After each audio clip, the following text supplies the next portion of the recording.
Good morning, Flagler County. This is Danielle Anderson, your host of Lifeline, the radio show connecting you to positivity in our community. And we are bringing the brand new year with some brand new positivity. We got Jay Shear in the house. Good morning, Jay. Well, good morning. Thank you, Danielle. I appreciate the invitation to be here. All right. It's the first time we've actually had you on the show, which is super exciting. Well, I am super grateful for the opportunity, especially the fact that it's 2026 now. Do you mind if I just share something with you before we get started? No, go for it. Okay, this is your show, but I want to acknowledge you for something, Uh-oh. and I don't often get a chance to say this, but I think it, and it's on my heart. So I just want to share it with you.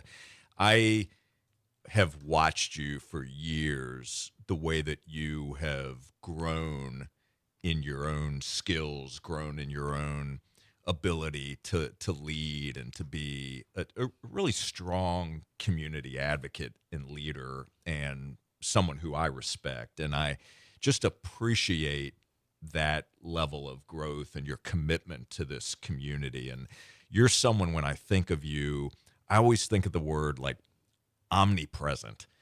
You're everywhere, but you're everywhere and you give so much to each and everything that you do. So you go wide, but you also go deep. And I so appreciate that about you. And I also appreciate the fact that, not only do you do great work in this community, but you as a mother, the way that you care for, take care of, raise, be an incredible role model for your own children. It is heartwarming on so many levels. And I just wanted to share that with you because I see it. And I know that there's lots of other people that feel the same way, but not everybody says it. And not that you necessarily need to hear it, but I wanted to share it. Like I said, it was on my heart, and I just wanted to express that to you. Thanks, Jay. And I left Absolutely. my handkerchief at home, but thanks for saying that. It's really nice. Sure. My pleasure. Now I'm like totally lost. I don't even know where I'm supposed to be going here. Just kidding though. And that's actually talking about something we were discussing before we got started, Yeah. which is the coin that you have in your pocket. Yeah. So, Mark, are we Facebooking? All right. So if you guys want to take a look, you can jump over on WNZF News Radio's Facebook page, and you can see this really amazing coin that Jay carries around, and it has a special meaning. Absolutely. So for those who have been around me, and I'll put it on two different cameras here, there's a front and a back side to it. And I do carry this with me at most times in my pocket, but it says Memento Mori on the front side. And basically what that means is that you could leave life right now, or you could leave life at any moment. And I know some people may hear that and they're thinking, well, that's kind of a morbid thing to be thinking about, right? But I think about it the other way, that knowing that at any moment, this could be my last moment.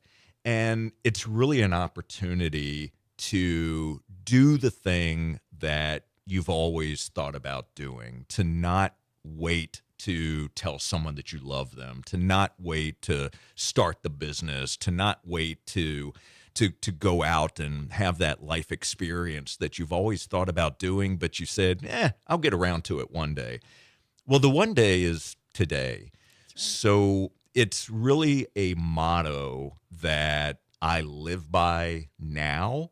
And I think about over 2025 and the number of people that we've lost. I'm sure there isn't one person who's not hearing our voices right now who hasn't experienced some sort of loss in their life. Could be a family member, a friend.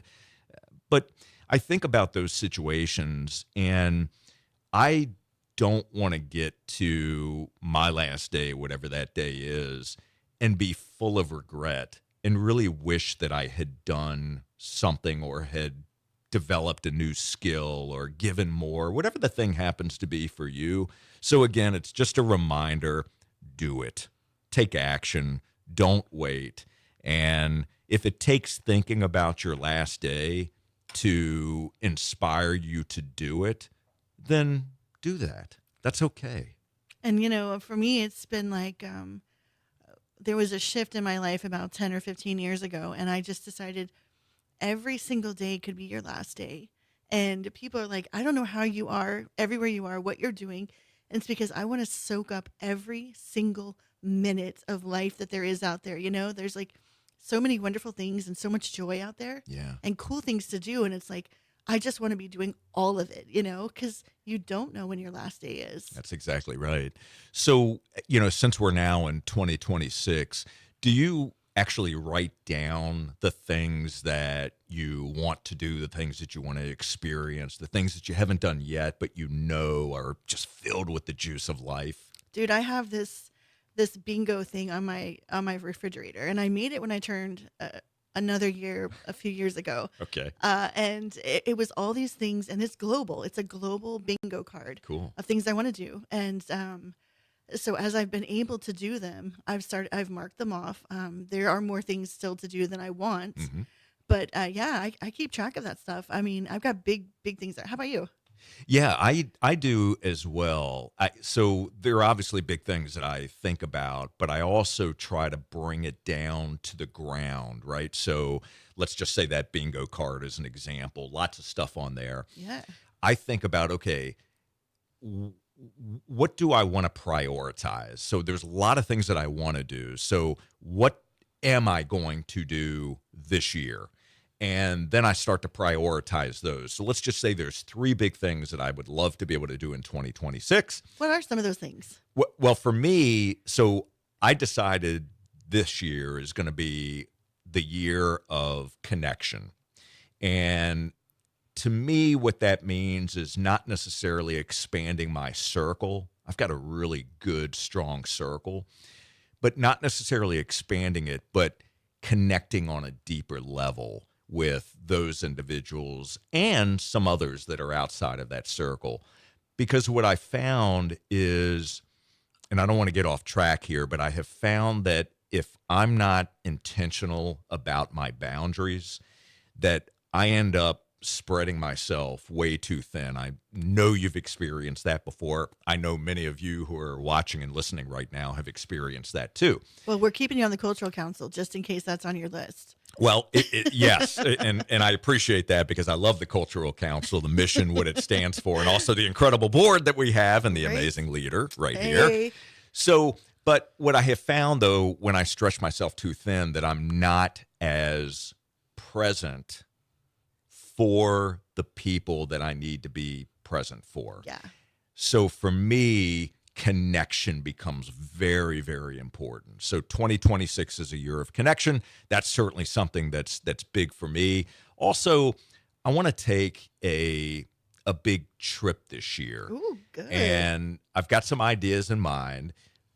Audrey and I need to kind of refine that a bit and figure out what that's going to look like. But, when you talk about experiences and life experiences, that really is what makes us who we are. And I know that there are many people who are quite happy just kind of being at home and kind of staying in their bubble right where they are. And I'm totally cool with that. I'm not judging that by any stretch of the imagination. I do know, though, that every time, every place I've gone, every experience I've had, every time I've pushed myself outside of my own comfort zone, man, I have taken away a massive experience, great life lessons, and I'm totally changed. Like because really of cool that. people. Cool people. New stuff. Yeah, great culture, food, all the things that really become the spice of life. And then we take all of that and incorporate it in the things that we do day in, day out. So definitely doing that as well.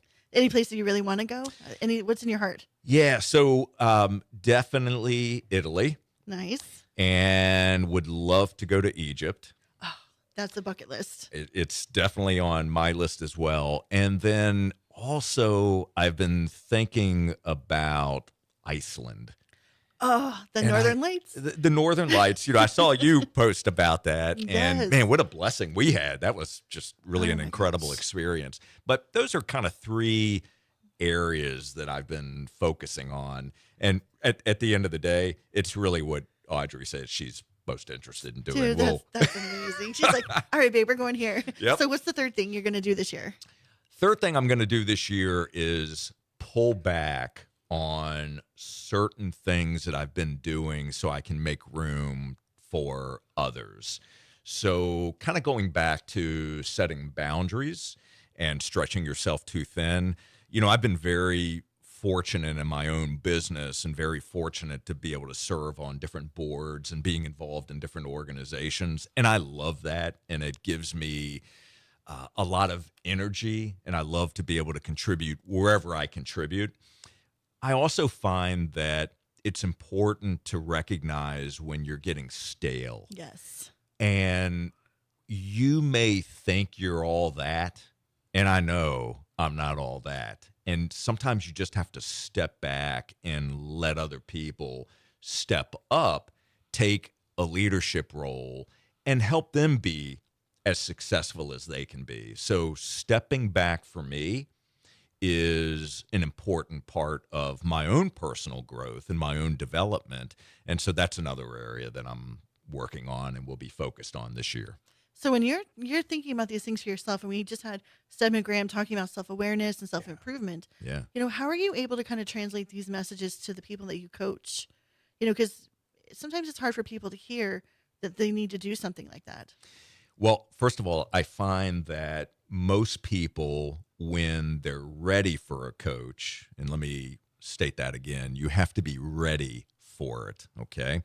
Meet people where they are. Yeah. And I find that when people come to me, it's typically because they realize that they've gone as far as they can on their own, yet they know they still have more to do, but they're not quite sure how to get there. So they've at least acknowledged the fact that there's more growth opportunity there, and I need some help in order to get to that place where I know I can be. Do you think everybody has that potential? I think absolutely everyone has it. I think some people are more self-aware than others are. But I think we can all learn to become more self-aware. It's a skill, just like communication, just like leadership. Some people are born with more attributes that line up with those areas. But as a coach, I believe anyone can learn those skills. So once you have the self-awareness, now you also have to be aware that you and I both have blind spots. There's things that we think we're pretty good at, but if we ask 10 other people around us what they think we're good at or where we excel, chances are those things that we think we're good at aren't going to be on that list, right? Because we always think that we are maybe a bit further ahead than we are. So identifying those blind spots become very important, because those areas are the gap between where you are today and the person who you want to become, who can be the best father, the best business owner, the best community leader, so on and so forth. That's awesome. So I always hear self-awareness, and to me that sounds like restriction. Somebody's Tell me like, why. Tell me more about that. I don't know. It just, for something about it just says you should be more self-aware. And I hear somebody say that to somebody, I'm like, that sounded like an indirect put down, What do you think about that? Well, it's first of all, I would be very careful not to say to someone you should be more self-aware. What I would do is I would give a very specific example of something that I saw, or maybe a pattern of behavior that I've seen over and over again. Then I can sit down with that person and I can say, here is what I've seen. Here's an area that might help you. Are you aware of this? That this is something that you're doing that's either pushing people away, that might be closing off people from being more communicative with you. Right. Or might be closing you off from opportunities, as an example, right? So if I were to say to somebody, hey, you need to be more self-aware, that just, to me, that sounds it negative, doesn't, right? Right, but it's not giving the person anything that they can sink their teeth in. Okay, so how do I take that and learn from it, and what can I do to actually become more self-aware? So we're going to take a break, and we're going to find out how to become more self-aware, or how does Jay stay inspired in 2026? We'll be right back. I know I've heard people say that to people, and I'm like, dude, that's like rude. Yeah, it certainly can come across that way. But if, like, first of all, if it was someone who you trusted Yeah. and felt like you have enough relationship with this person where they can say something direct to you, it may not land the way that you'd like it to, but it's also coming from somebody who you respect and appreciate, right? Oh, So if I said to you, "Hey Danielle, I've noticed that it's true. most times that either I talk to you about something or that I notice somebody giving you some feedback, that you immediately, kind of like pass it off and just say, hey, the What heck does with he you, know? right? Right, right. Yeah. You have no idea, right? If I said that to you and you trusted me and I gave you a very specific example of when you did that, and I said that it might be helpful if you did this, if you listened first and said, thank you for sharing that. Let me think about that. Could you maybe tell me a bit more how that affects you when I just kind of, throw my hands up, So it's kind right? of in the delivery. It's in the delivery, and it's also showing a level of maturity that you're accepting it. You may not agree with it, and that's okay, but you're at least receiving it. Yeah. And then it's, okay, what are you going to do about it?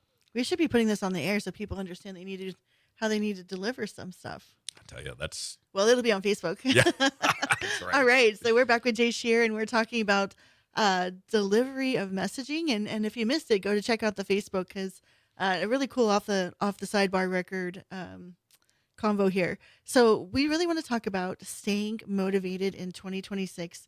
And I asked you to bring a couple of books. Talk about some books Sure. that you've got with you. Yeah, absolutely. So there are definitely more books than this, and I'm in a very fortunate place where I interview a number of very well-known authors, and their publicists will contact me almost weekly and send me books so I can decide, is this someone who I want to bring in to interview on a particular topic? So I have lots of books to read and to choose from. And so I brought a few that just were very meaningful to me this year. So one of them is a book called Detach, and it's by a guy named Bob Rosen. Bob is a New York Times bestselling author, and this is really a book around psychology. It's learning to, well, here, the subtitle, ditch your baggage to live a more fulfilling life. How perfect could that be for 26? Oh my gosh, let me tell you something. So this is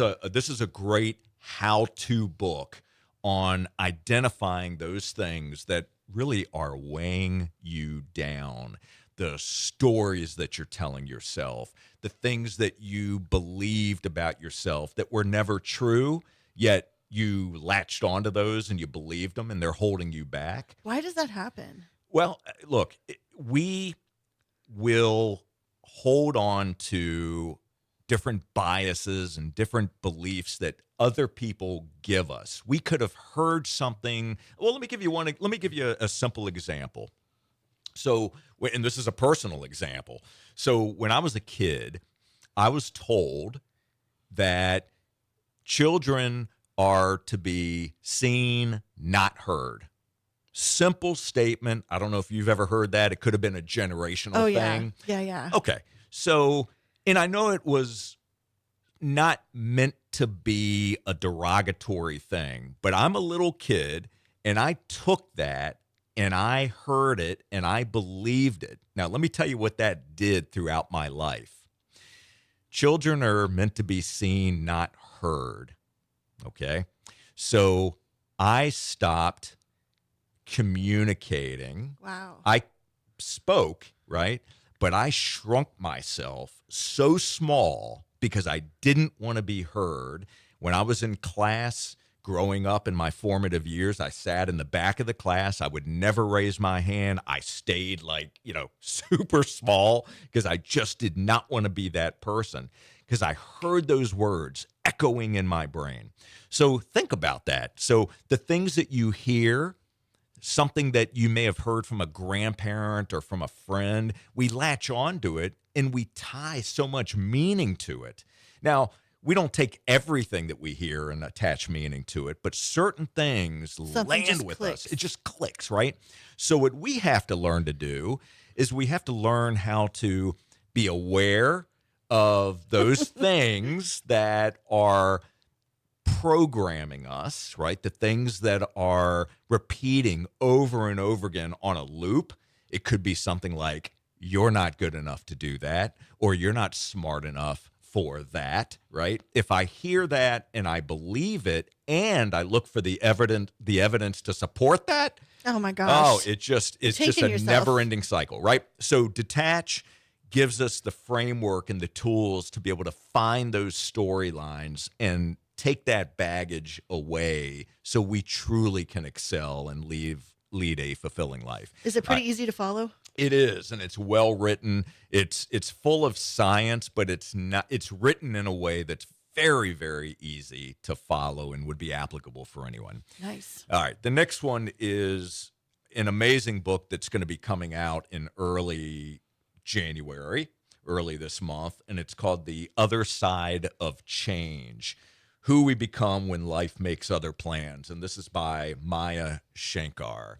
And Maya is a psychologist. She has a very successful podcast.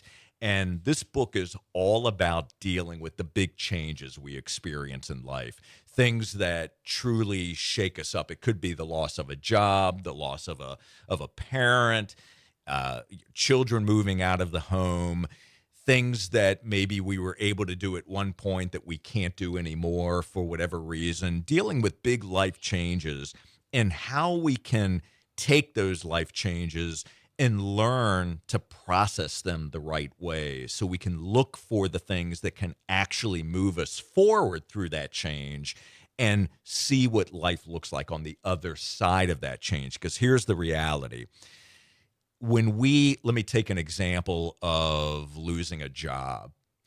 If you are so tied to the thing that you do that it becomes your identity, that you identify with that thing, and all of a sudden that job goes away, who are you now, right? And people have a hard time grappling with that. They have such a hard time grappling with that. So if we can learn what happens on the other side of change, what that looks like, and how to work through that process, we can move through that with greater grace and actually see it for what it is, that it's something that can actually benefit us. And you've heard the saying, one door closes, another one opens. This is the true way to be able to get through that. So that's another amazing one. Well, sometimes change is this huge catalyst for this amazing breakthrough. That's exactly right. And I'm much more open to change now than I used to be. I was not the person who likes change. And matter of fact, my wife will still tell me that things that we change at the house, as simple as it may be, it still bothers me because I have to work through it, right? Just give me a little bit of time. I'll get there, but I need to work through it. Move the couch. That's a big deal. The next book is Discipline is Destiny, and this is by Ryan Holiday, which is actually the person who I got this coin from. Oh, cool. So Ryan Holiday is a very well-known New York Times bestselling author. He writes a lot of books on Stoicism and Stoic philosophy, but makes it applicable for today, right? Which is really interesting. So when we talk about starting the year strong, I like to say that start with intention and not resolutions. And people look at me sometimes and they look at the way that I show up and the things that I post and they say, man, you're a really motivated guy, right? You must be motivated all the time. And the reality is it's less about motivation and it's more about discipline, because motivation is fleeting. Motivation is it's a feeling. Sporadic. It's right. It's sporadic. And if you think that you can stay motivated all the time to do the things that you need to do in your life, you're sadly mistaken. What you should be working on, and what I found through experience and what I work on coaching clients, is around discipline. Because when you can learn discipline and you can become more disciplined. And I fully believe that anyone and everyone can be. But when you are more disciplined, there's nothing that you can't accomplish. You're thinking about these people making New Year's resolutions to hit the gym and they're motivated versus being disciplined, because once you're tired of going to the gym after the first week, if you're disciplined, you're going to show up on week 2. That's exactly right. And there's ways that you can build discipline in your day. And I like to start my day with like a 5-minute rule, right? The first 5 minutes of the day, those are the things that I've decided that I'm going to do. They are non-negotiables. I do them every single day. So if you can start with just 5 minutes and then build upon that, again, it goes back to building the discipline muscle. Start small, especially for someone who says to themselves, well, I've never been able to do that before. I can't get to the gym, or I can't wake up an hour earlier, or I can't.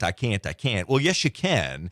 You just haven't learned how. So the first thing that we do is we change the language we use. We completely remove the word can't. Thank you. And we say, I may not have been able to do that yet, but I'm going to do that now, and here's where I'm going to start. So we reframe the language, we build the discipline into our day, we decide the things that are important, we establish boundaries, right? So we know the things that we should be saying yes to and the things that we can say no to, and no is a complete sentence. So it is okay to say no. Hello, people pleasers. So those are the starting points for me. I think that's like amazing advice to kick off 26. I mean, if anybody's out there listening and they're just like not saying, oh my goodness, I am on this, we got it, how can they get in touch with you? Oh my gosh, that's really an easy one, and thank you for asking. The easiest way to find me is just go to my website. It's Jay Shear, that's JayScherr, businessconsulting.com. You go there, you'll have access to all my social handles and all the crazy things that I do. And if somebody's hearing us right now, and if you are looking for some help, some way to inspire you to become the best version of yourself in 2026, don't hesitate to reach out, right? Because there is no shame in asking for help. I have coaches. I'm a coach, and I have coaches because I know that there are areas that I can improve upon, and there are people who can help me get to the point where I need to go, because I can't do it myself, right? Everybody needs someone to lean on. Everybody needs someone. And we have such an amazing community here of fantastic people who I know are always willing to help. And the person who I'm sitting next to right now, Danielle, is one of those amazing people who's a community leader who is always looking for ways to help other people. The reason you do this show is to bring positivity, to help bring change to this community, to help people who need a hand, who are going to listen to this, are going to walk away knowing something that they didn't know before they started listening. And I thank you for that. And I know this is going to continue to be a successful year for you and for Lifeline. And I love being here. And thank you. Is he not amazing? Jay, thank you for being here. I mean, this is the best way we could possibly start off 2026. And I really mean that. Thank you. I appreciate you. I'm It's grateful. a pleasure to work with you and be your friend. You too. Thank you so much. Oh my, well, and we do want to thank a couple of other people. Will be WNZF News Radio, Flagler News Weekly, The Vigilante Philanthropists, Massage by Natalie. Don't forget to see that girl. She's amazing. And our Benjamin Moore Paint Store here in Palm Coast. We want to wish everybody a happy new year and, filled with blessings.